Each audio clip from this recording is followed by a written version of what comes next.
Hindi lang po pang-attendance, hindi lang po pang-parami ng kolekta, lagi po tayo nag-aanyaya, sabihin sa katabi, sisimba ka lagi. Simpa ka lagi.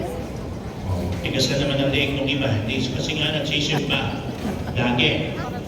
Kundi paayain sa Divine Mercy, hindi pa magsisimba. Kahit po hindi dito, kahit po sa mga sarili ninyong parokya, dapat po lagi tayong lumalapit, pumaparito kay Jesus. Dahil sa mundong mapanghusga sa kasalanan, si Jesus lamang ang yumayakap sa atin ng buo at bibigay sa atin ang buhay na walang hanggan. Amen. Amen. At ano pong partikular na bahagi ito sa banal na misa? Kapag ka po itinataas ang katawan ni Jesus sa anyo ng tinapay, ito po'y binibiyak.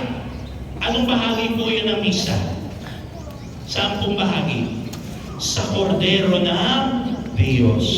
Sapagkat doon nagaganap ang nangyari sa eksenang ito ng mabuting balita na ang pagkukulang at kapansanan ng tao, handa si Jesus na mabiyak para po ibigay sa atin ang kapupunan ng kulang sa ating mga buhay.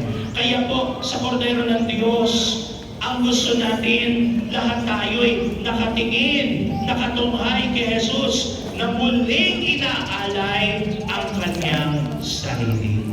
Amen. Kaya po yung kapirasong bahagi nito, pagpasdag po natin mabuti lagi, inilalagay sa kalis. Sapagkat yung bahagi iyon ang magiging dahilan para magkaisa ang katawan at dugo ni Jesus na iinumin ng pari, at dahil doon, ito'y maaari ng ibahagi sa mga tao. Amen. Amen. Yun ang sakripisyo ng pari. Siyempre,